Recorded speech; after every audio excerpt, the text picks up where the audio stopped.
Speaker कौमी assembly सरदार अयाज सादिक के chamber में IG इस्लामाबाद की तलबी, पार्लियामेंटेरियन की गिरफ्तारी के मामले पर IG की सरजनिश। स्पीकर ने गिरफ्तार अरकान पार्लियामेंट को फौरी रिहा करने की हिदायत कर दी। वाक़े पर FIR कटवाना पड़ी तो वो भी कटवाएंगे, सरदार अयाज सादिक का इजहार ख्याल। इस्लामाबाद जलसे के मुआहिदे के खिलाफ वर्जी के इल्जामात, PTI क़यादत के खिलाफ थाना नून में दहशतगर्दी का मुकदमा दर्ज। थाना संगजानी में भी 3 पर्चे कट गए। पाकिस्तान तहरीक इंसाफ ने इतवार को पाकिस्तान का वजूद चैलेंज किया। जब कहेंगे कि खान नहीं तो पाकिस्तान नहीं, तो इसका क्या रद्द अमल आएगा? वज़ीर दिफा ख्वाजा आसिफ का कौमी असम्बली में खिताब। पीपल्स पार्टी के सैयद नवीद कवर ने पार्लियामेंट के अंदर से गिरफ्तारियों को आइन पर हमला करार दे दिया। स्पीकर सरदार अयाज सादिक से इंक्वायरी करवाने का मुतालबा।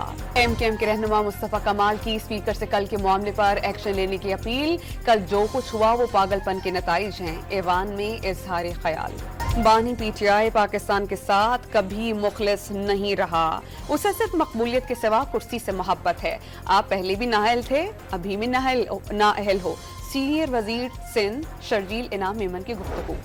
बानी PTI ने पार्टी क़यादत को एस्टेब्लिशमेंट के साथ बात करने से रोक दिया। जलसों से मुतालिक वादा खिलाफी की गई और धोखा दिया गया। बानी चेयरमैन की अडयाला जेल में गुफ्तगू। और अफगान तालिबान की पाक अफगान सरहद पर बिला इश्तियाल जारियत, सिक्योरिटी फोर्सेस का मुंह तोड़ जवाब। अब तक 16 अफगान तालिबान हलाक, 27 जख्मी हो चुके, 2 टैंक्स तबाह कर दिए गए।